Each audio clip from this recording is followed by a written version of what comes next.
¿Qué tal? Bienvenidos, bienvenidas una vez más a Informe del Sur. Como todas las semanas, estamos aquí en Canal 2 de la CPE TV para contarles lo más importante que ha sucedido en nuestra América Latina en los últimos 7 días.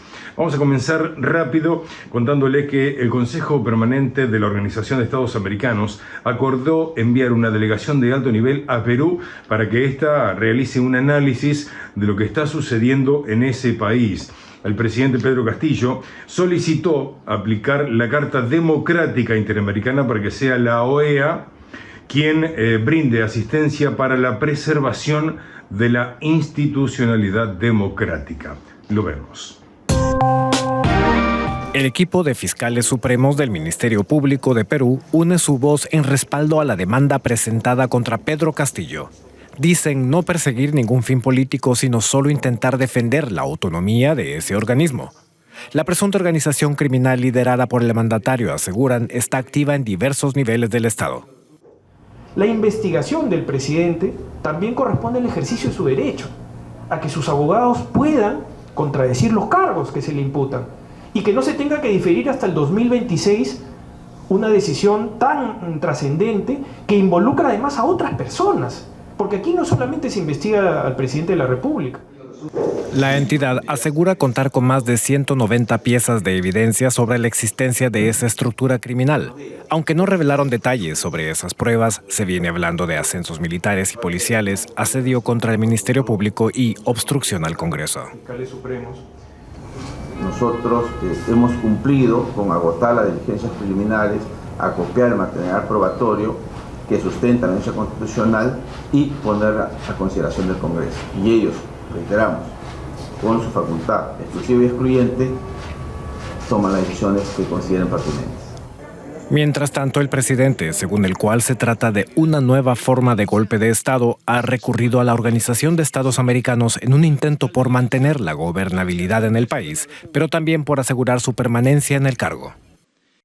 Es así que mi gobierno ha solicitado ante la OEA la activación y la aplicación de la Carta Democrática Interamericana para iniciar un proceso de consultas con todas las fuerzas políticas, los poderes del Estado y las fuerzas sociales. Pero les digo que voy a terminar el periodo que el pueblo me otorgó y voy a entregar el poder al siguiente presidente del Perú el 28 de julio del 2026, no antes. Para su defensa, la denuncia es ilegal, pues un funcionario solo puede perder el fuero por traición a la patria o delitos contra la democracia, y pide remover a la fiscal general Patricia Benavides de la investigación, pues el proceso sería una venganza personal.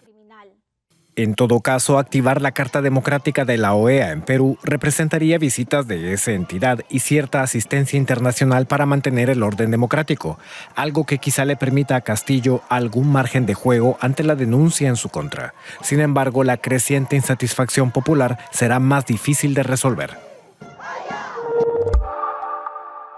Continuamos, pasaron casi 2 meses desde que Argentina se paralizó la noche que intentaron asesinar a la vicepresidenta Cristina Fernández de Kirchner. La pregunta es, ¿en qué ha quedado o en qué instancia se encuentra la causa sobre magnicidio? Lo vemos en el siguiente informe.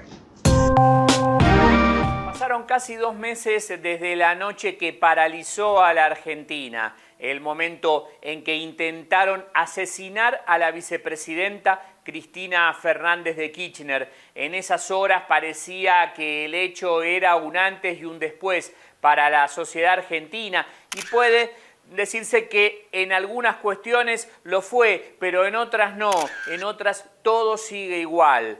¿En qué cosas? Por ejemplo, en una de las patas que con su acción hizo que todo llegara hasta el punto del magnicidio. Hablamos de los medios de comunicación hegemónicos que siguen cartelizados contra el gobierno de Alberto Fernández y especialmente contra Cristina, principal blanco de todos los ataques de odio ya desde hace varios años. Los medios hasta pusieron en duda la veracidad del hecho, del atentado en sí, y en paralelo siguen apostando a la tesis de los loquitos sueltos, como autores materiales, los que ya están arrestados, cortando cualquier vínculo con instigadores, con los autores intelectuales.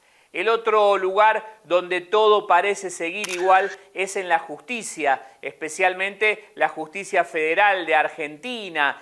La causa por el magnicidio se mueve con una lentitud exasperante. La jueza y el fiscal están bastante solos, pelean contra la operación Tortuga de algunos entes como la Policía Federal, que cometió el desliz inicial de evaporar buena parte de la información del teléfono del autor material, nada más y nada menos. En paralelo, hay otra causa judicial donde se investigan amenazas contra Cristina, contra el presidente Fernández y contra otros referentes del oficialismo, que sí parece avanzar al menos un poco. En ese expediente se detuvo a 3 referentes de una agrupación de ultraderecha que venía realizando actos que increíblemente no se perseguían, como marchas donde mostraban guillotinas, bolsas mortuorias y antorchas que arrojaban sobre la Casa de Gobierno.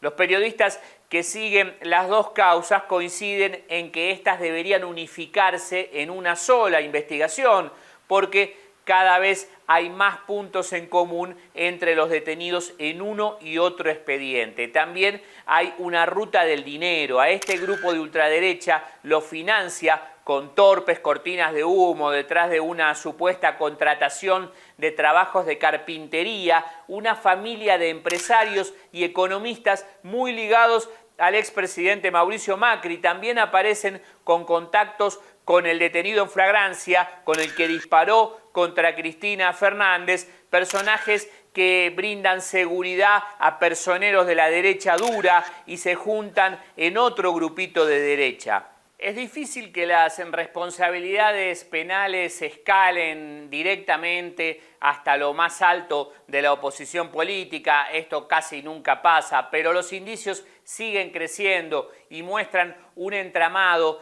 que después del 1 de septiembre ha quedado más a la vista y que la justicia argentina, así sea a regañadientes, tiene que investigar.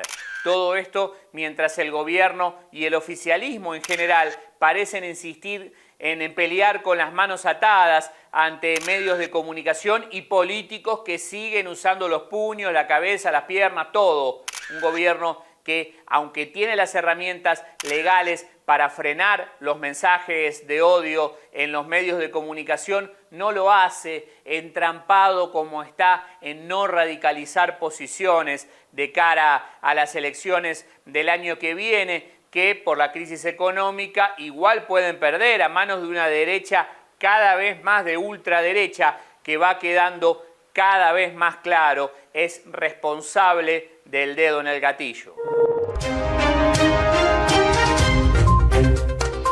Abrimos este segundo bloque con la gran expectativa que hay en toda Latinoamérica y el mundo por el balotaje que se va a realizar en Brasil el 30 de octubre. Tanto Lula da Silva como Jair Bolsonaro siguen, por supuesto, haciendo sus campañas para generar más confianza, sobre todo en el voto indeciso. Lo vemos. A menos de una semana de la segunda vuelta de los comicios en Brasil, los dos aspirantes hacen campañas para atraer la confianza de más votantes y cazar el voto indeciso. El expresidente y el candidato de izquierda, Luis Inácio Lula da Silva, instó al actual mandatario Jair Bolsonaro a aceptar el resultado si pierde las elecciones. Espero que si gano las elecciones, tenga un minuto de sabiduría, levante el teléfono y me llame y acepte el resultado de las elecciones. Así es como hemos procedido en Brasil desde que fui candidato por primera vez en 1989. En una rueda de prensa en São Paulo, Lula también dijo que la elección que harán los votantes el próximo domingo es entre la democracia y lo que llamó la barbarie del neofascismo. Nuevamente acusa a Bolsonaro y lo vincula con el exdiputado Roberto Jefferson, quien disparó e hirió a 2 policías con granadas para evitar ser detenido. Acusa a su rival de propagar el odio y la violencia democracia en todo el país. Bolsonaro intentó transmitir la idea de que no tiene nada que ver con Roberto Jefferson y lo tiene todo con Roberto Jefferson. El caso de Roberto Jefferson es un caso de Bolsonaro. Él fomentó eso, Bolsonaro fomentó el porte de armas y lo está cultivando. Es una locura más en un país que instiga a través de su presidente el odio a la sociedad. A su vez, Bolsonaro llamó a los brasileños a participar masivamente en las urnas para evitar que la izquierda y la ideología del comunismo dominen el poder y el país. Contamos con un enorme apoyo de diversos sectores de la sociedad como los evangélicos, el personal de la agroindustria, la clase de la seguridad, de las Fuerzas Armadas y los que se preocupan cada vez más de que perdamos nuestra libertad. Lula ganó la primera vuelta el pasado 2 de octubre con 48,4% de los votos frente al 43,2% que obtuvo Bolsonaro. Resultado que llevó a la definición de los comicios a una segunda vuelta para el próximo 30 de octubre. Casi todas las encuestas le otorgan la ventaja al candidato progresista para ganar la presidencia. Marcelo Sánchez, con información de Magdi Yalali, Hispan TV Noticias. Y en relación con la campaña de Brasil, el Tribunal Superior Electoral de ese país anunció una serie de medidas para combatir la desinformación en Internet. Se estableció un plazo de 2 horas para que las empresas retiren de Internet las informaciones falsas, porque si no, de otra manera, enfrentarán multas de hasta $19.000. Y todo esto se hace en el marco, por supuesto, de la campaña del balotaje para prevenir precisamente esto. Campañas sucias en la recta final de las próximas elecciones.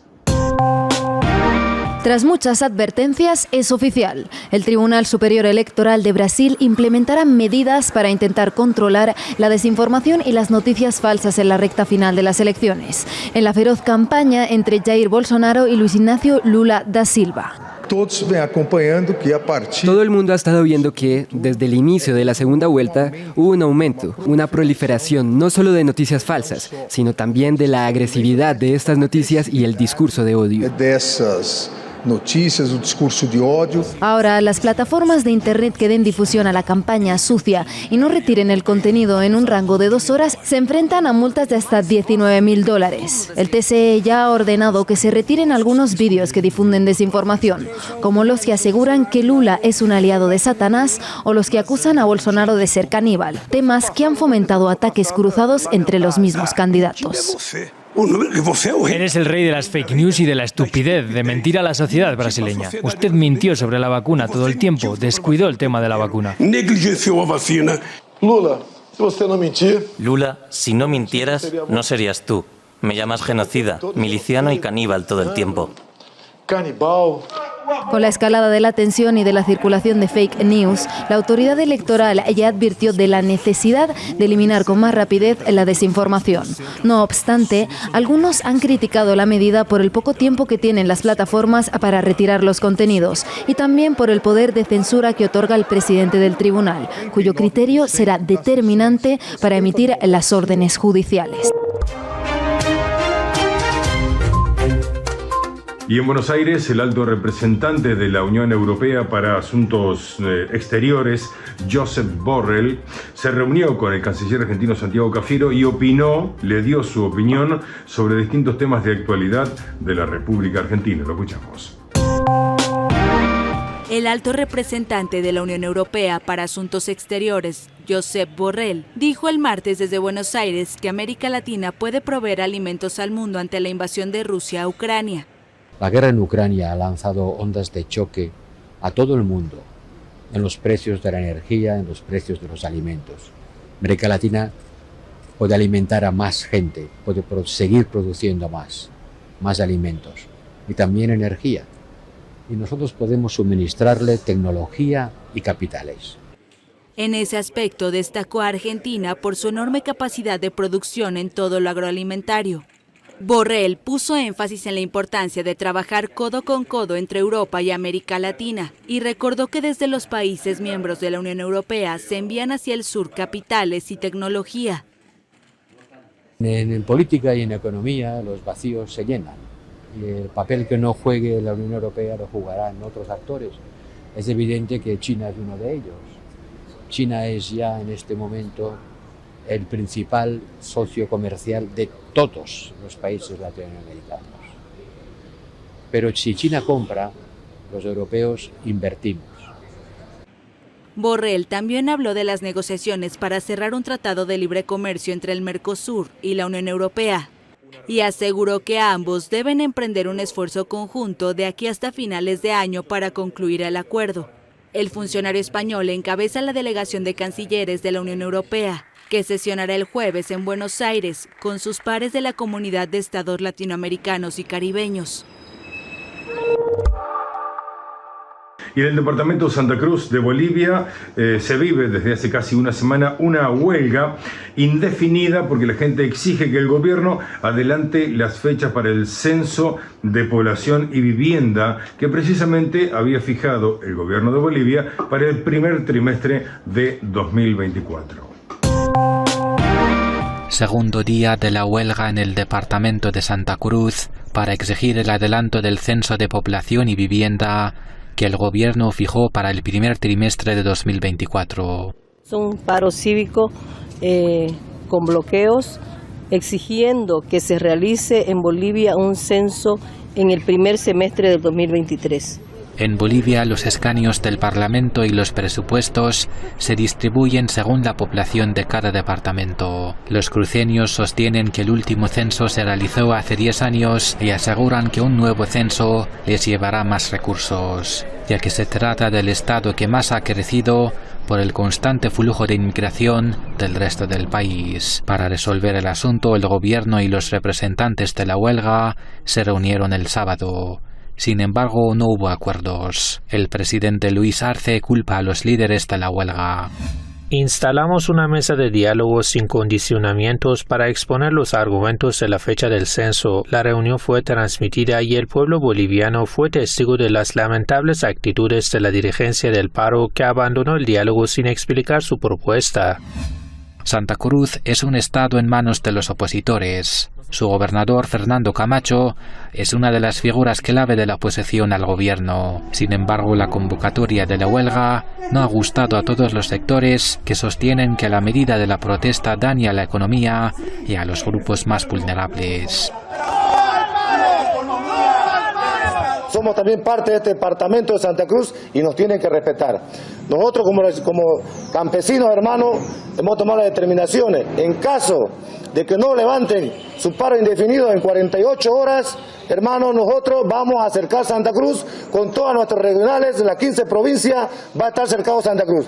Ya que ahora ha perjudicado a nuestro pueblo, a la gente más humilde, a la gente realmente trabajadora. A su vez, el Ejecutivo lamenta que los bloqueos amenacen el abastecimiento de combustible en todo el país. Están generando un problema no solamente en el ingreso del abastecimiento en las plantas de YPFB, sino también en la salida del combustible.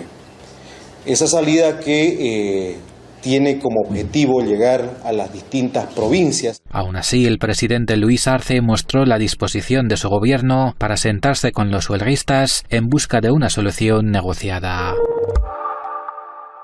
Se celebró hace pocos días en Buenos Aires el C40, la mayor cumbre climática mundial de alcaldes, y cerró con anuncios de financiamiento muy importante. A esta cita acudieron alcaldes y alcaldesas de ciudades como por ejemplo París, Nueva York, Barcelona, Bogotá. Y a propósito de esto, el Banco Interamericano de Desarrollo, el Banco de América Latina y el Banco Mundial se comprometieron a destinar 77.900 millones de dólares a políticas públicas que reduzcan la dependencia de carbono en urbes, ¿sí?, de América Latina y también del Caribe. Lo vemos. Financiación verde para impulsar la acción en las ciudades del sur global. Hacía muchas décadas que no había una política de financiamiento tan potente para los países en vías de desarrollo, tan potente y tan focalizada a una prioridad. En nuestro caso, la lucha contra el cambio climático.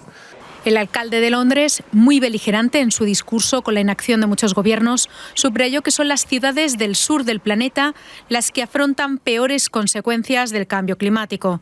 Las cifras son claras. Las grandes urbes del mundo en desarrollo albergan el 50% de la población mundial. Pese a ello, apenas recibieron el 25% de inversiones el año pasado. En la cumbre global de alcaldes en Buenos Aires, los representantes de más de un centenar de ciudades advirtieron que es necesario acelerar las acciones para reducir el calentamiento climático. No hay ninguna razón por la que la comunidad internacional no pueda mantener vivo el compromiso de limitar este siglo a 1,5 grados el aumento de la temperatura. Pero este objetivo crucial pende de un hilo. Pese a los progresos en nuestras ciudades, demasiados gobiernos nacionales siguen dando largas y se niegan a comprometerse con políticas, regulaciones e inversiones en energías limpias necesarias para evitar un colapso climático catastrófico.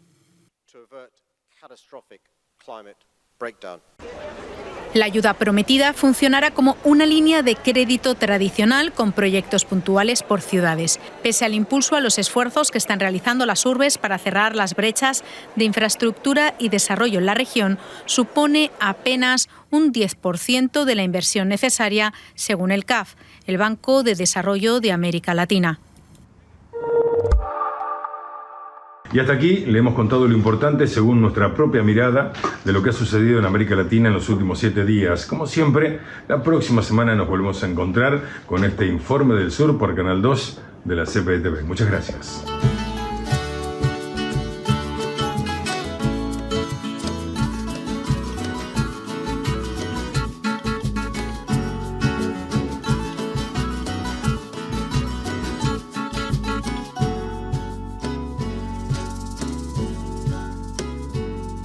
Arribita de las nubes, solfea mi cordillera, los cantos generales de Neruda y de Violeta, y un poquito más abajo, braceando la frontera, el cóndor de los Andes a los sures señorea, poteando todo el azul.